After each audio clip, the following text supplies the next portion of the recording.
আমি বানিয়েছিলাম সর্ষে চিংড়ি। তো চলো তোমাদের সঙ্গে রেসিপিটা শেয়ার করি। আমি এরকম 100 মতন চিংড়ি নিয়ে নিয়েছিলাম। তো চলো এগুলোকে ফার্স্টে কেটে নিই। দেখো চিংড়ি মাছগুলোকে ভালো করে কেটে আমি ধুয়ে নিয়েছি। এগুলোকে আমি ভালো করে মশলা দিয়ে ম্যারিনেট করে নেবো। তো ফার্স্টে লঙ্কার গুঁড়ো নিয়ে নিয়েছি, তারপরে দেবো একটু হলুদ গুঁড়ো। এটাকে আমি মাখিয়ে মোটামুটি 5 মিনিট রাখবো। ততক্ষণে আমি একটা পেস্ট রেডি করে নেবো।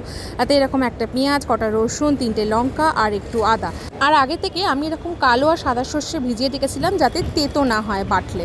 তো দেখো আমার বাটা কমপ্লিট। এবার আমি কড়াই দিয়ে দিয়েছি একটু সর্ষের তেল, আর তাতে দিলাম সামান্য একটু কালো জিরে। দিয়ে আমি এই মাছগুলোকে ভালো করে ভেজে নেব। মাছগুলো কিন্তু বেশি কড়া করে ভাজবো না, তাহলে কি হবে, একটু শক্ত হয়ে যাবে আর টেস্টটা চলে যাবে। তাই আমি একটু হালকা ফ্রাই করব। দেখো আমার সর্ষে বাটার পেস্টটা রেডি হয়ে গেছে। যাই হোক, মাছগুলো হালকা ফ্রাই হয়ে গেছে। এবার আমি এর মধ্যে দিয়ে দেবো এই সর্ষের পেস্টটা। আমি পুরোটা দেবো না, হাফটা দেবো প্রথমে। দিয়ে আমি ভালো করে একটু নাড়িয়ে নেব। দিয়ে সঙ্গে সঙ্গে নাড়াতে লাগবে, নয়তো কি হবে, এটা একদম লেগে যাবে। আমি বেশ কিছুক্ষণ এইটাকে পেস্টটাকে দিয়ে ভালো করে কষিয়ে এবার এর মধ্যে একটু হলুদ, আরও সামান্য একটু কাশ্মীরি লঙ্কা দিলাম যাতে কালারটা ভালো আসে। দিয়ে আমি আরও কিছুক্ষণ নাড়িয়ে বেশ কিছুক্ষণ চাপা দিয়ে রেখেছিলাম। দেখো কত সুন্দর কালার এসে গেছে। এবার আমি আর একটুখানি সর্ষের তেল আর দিয়ে দিলাম ওই সর্ষের পেস্টটা, আর একটা কাঁচা লঙ্কা দিয়ে দিলাম। দিয়ে যাতে একটু ঝাল ঝাল, আমি খাবো বলেই আমি একটু ঝাল করে বানাচ্ছিলাম, তোমরা তোমাদের পরিমাণ মতন দিও।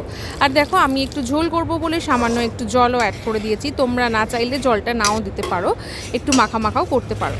দেখো আমার প্রায় অলমোস্ট রেডি হয়ে গেছে। আর আমি খানিকটা জল একটু শুকিয়ে নেব। এটা অলমোস্ট রেডি হয়ে গেছে। খুব সুন্দর একটা ফ্লেভার আসছে এর থেকে। যেহেতু এটা একটু মাখা মাখা করেছি, তাই জন্য আমি আরেকটু ডাল সেদ্ধও করে নিয়েছি। ছিল মুসুরির ডাল সেদ্ধ। এর মধ্যে পেঁয়াজ কুচি, লঙ্কা কুচি, একটু সর্ষের তেল দিয়েছি, আর সামান্য একটু ব্ল্যাক পাউডার দিয়ে ভালো করে মেখে নিয়েছি। একটা ওর, একটা আমার, একটা এক্সট্রা আমি রেখে দিয়েছি যদিও খেতে চায়। রান্নাটা আমার প্রায় কমপ্লিট। এবার আমার খাওয়ার পালা। যদি তোমাদের ভিডিওটা ভালো লেগে থাকে কমেন্ট করে জানাতে কিন্তু ভুলো না।